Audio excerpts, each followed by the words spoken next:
இயேசு கிறிஸ்துவில் எனக்கு பிரியமான சகோதர சகோதரிகளே, இந்த நாளிலே திருவை நம்ம கொடுத்திருக்கிறார் செய்தி மத்தேயு அதிகாரம் 9 இறைவார்த்தை 35 முதல் அதிகாரம் 10 இறைவார்த்தைகள் 1 மற்றும் 6 முதல் 8 முடிய.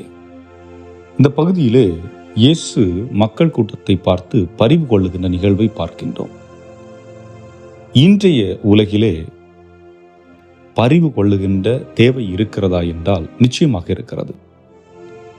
அது குடும்பத்திற்குள் கணவன் மனைவி இடையே அந்த சூழலில் இருக்கிறது. வயது முதிர்ந்தவர்கள், நோயிற்றிருக்கின்ற மக்கள் மத்தியிலே அந்த பரிவு தேவைப்படுகிறது. பொதுவாக நாம் என்ன செய்கின்றோம்? ஒருவர் காயப்பட்டு இருக்கின்றார் அல்லது ஒருவர் துன்புற்று இருக்கின்றார் என்றால் பார்த்துவிட்டு ஐயோ பாவம் என்று சொல்லிவிட்டு செல்வது வழக்கம். ஆனால் இது போதாது, இறங்கி செயல்பட வேண்டும் என்பதுதான் ஆண்டவர் இயேசு கிறிஸ்து நமக்கு கொடுக்கின்ற செய்தியாக இருக்கின்றது.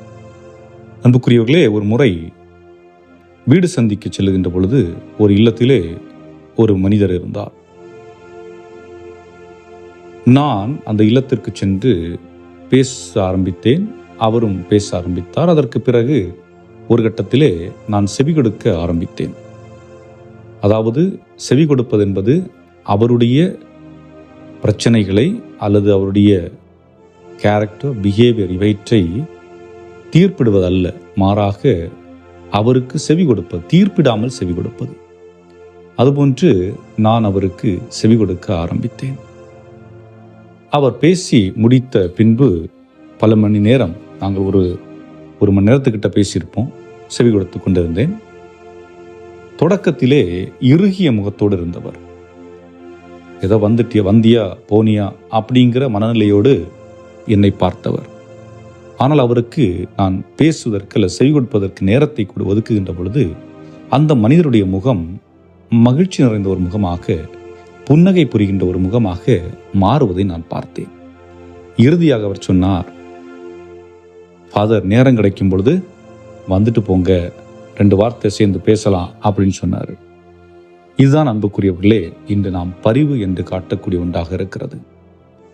நம்மை ஈண்டெடுத்த பெற்றோர்கள் அல்லது நம்முடைய பாட்டி தாத்தாக்கள் நம்முடைய சிறு வயது காலத்திலே நமக்கு பல காரியங்களை அவர்கள் தியாகம் செய்திருப்பார்கள். அது உணவாக இருக்கலாம், நேரமாக இருக்கலாம், பலவற்றை அவர்கள் நமக்கு கொடுத்திருப்பார்கள். ஆனால் இன்று நாம் ஒரு நிலையை அடைந்த பிறகு அவர்கள் செய்த தியாகத்தின் அளவு கூட நாம் செய்வதற்கு தயாராக இல்லை.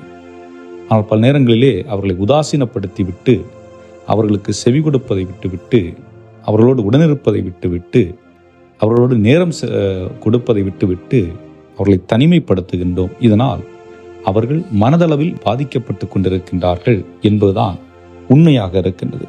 ஆகவே தான் ஆண்டவர் இயேசு கிறிஸ்து சொல்லுகின்றார் சீடர்களிடம் பார்த்து, நீங்கள் ஆயனில்லாத ஆடுகளிடத்திலே செல்லுங்கள், அவர்களுக்கு தேவையானவற்றை செய்யுங்கள், அவர்களுடைய நோய்களை குணப்படுத்துங்கள், அவர்களிடம் இருக்கின்ற பேய்களை ஓட்டுங்கள், இறந்தோரை உயிர் பெற்றல செய்யுங்கள், தொழுநோயாளரை நலமாக்குங்கள் என்று சொல்லுகின்றார். சொல்லிவிட்டு என்ன சொல்லுகின்றார்? விண்ணரசு நெருங்கி வந்து விட்டது என்று சொல்லுங்கள். ஆகவே இங்கே நாம் பார்க்கின்ற இந்த வார்த்தைகள் நலம் குன்றியவர்கள் என்று சொல்லுகின்ற பொழுது உடல் நிலை பாதிக்கப்பட்ட மனிதர்கள் அல்ல, மாறாக மனநலவில் பாதிக்கப்பட்டிருக்கின்ற மனிதர்கள். அன்பு கிடைக்காமல், மன்னிப்பு கிடைக்காமல், மன்னிக்க முடியாமல் மனதளவில் பாதிக்கப்பட்டிருக்கின்றவர்களுக்கு நீங்கள் அவர்களை குணப்படுத்துங்கள். அப்படி என்றால் அவர்களோடு அமர்ந்து அவர்களுக்கு செவி கொடுங்கள், அவர்களுக்கு ஆறுதலாக இருங்கள், ஆறுதலாக பேசுங்கள். அப்பொழுது அவர்கள் உள்ளத்தில் இருக்கின்ற அந்த நெருக்கடியிலிருந்து அவர்கள் வெளிவருவார்கள் என்பதுதான்.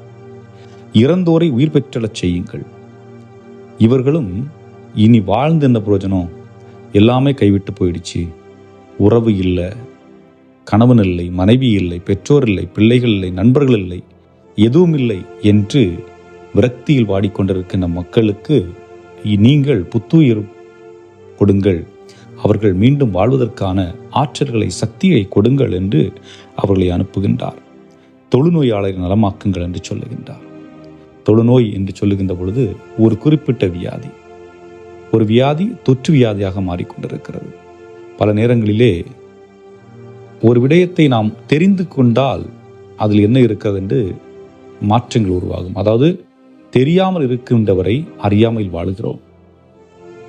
தெரியாமல் இருக்கின்றவரை கிணற்று தவளை போன்று இதுதான் உலகம் என்று எண்ணுகின்றோம். தெரிய வருகின்ற பொழுதுதான் இன்னும் இதை கடந்து செல்லலாம் என்று எண்ணுகின்றோம்.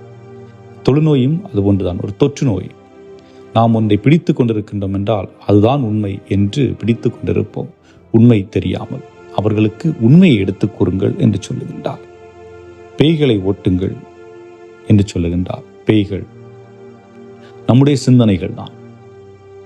நான் ஒருவரை தவறாக நினைத்துவிட்டு, அதாவது ஒரு சின்ன வயசுல ஒரு தவறு நிகழ்ந்திருக்கலாம். அதற்கு பிறகு வாழ்க்கையிலே மாற்றங்கள் நடப்பது இயல்பு. மாற்றம் ஒன்றே மாறாதது. நம்முடைய வாழ்க்கையிலும் தனிப்பட்ட வாழ்க்கையிலே நாம் சிறு வயதில் இருந்த அப்பொழுது இருந்தது போல் நாம் இப்பொழுது இருப்பதில்லை. நம்முடைய எண்ணங்களில் மாற்றங்கள், சிந்தனையில் மாற்றங்கள், செயலில் மாற்றங்கள் வந்து கொண்டிருக்கும். ஆனால் பிறரை மட்டும் நாம் எப்படி பார்ப்போம்? அவன் 10 வயதில் எப்படி இருந்தானோ அப்படித்தான் இன்னும் இருப்பான் என்கிற ஒரு தவறான நோக்கத்தோடு பார்த்து கொண்டிருப்பது. அந்த தீய சிந்தனைகளிலிருந்து நாம் அப்புறப்படுத்தப்பட வேண்டும். அவர்களுக்கும் தேவையான உதவிகளை செய்யுங்கள் என்று சொல்லுகின்றார். ஆக இவைகளை செய்வதற்கு நீங்கள் கொடையை பெற்றிருக்கின்றீர்கள், அதை இலவசமாக கொடுங்கள். அவர்கள் எல்லாவற்றையும் இலவசமாக பெற்றுக்கொள்ளட்டும். இதற்கு நீங்கள் எந்த வெகுமதியும் அவர்களிடம் எதிர்பார்க்க வேண்டாம் என்று இயேசு குறிப்பிடுவதை நாம் பார்க்கின்றோம். அன்புக்குரியவர்களே, ஆண்டவர் இயேசு கிறிஸ்து எவ்வாறு மக்கள் மீது பரிவு கொண்டாரோ அதுபோன்று நாமும் மற்றவர்கள் மீது பரிவு கொண்டு இயேசுனுடைய விழுமியங்களை வாழ்வாக்குவோம். இறையாசிரை பெறுவோம். என்றும் வாழும் இல்லாமல் இறைவா, உம் அன்பையும் அரவணைப்பையும் ஆசிரியையும் நாங்கள் நிறைவாக பெற்று நாங்கள் பிறநலம் பேணக்கூடியவர்களாக வாழ வேண்டிய அருளையும் ஆற்றலையும் எங்களுக்கு தந்தருள எங்கள் ஆண்டவராய் கிறிஸ்து வழியாக மன்றாடுகின்றோம். ஆமென்.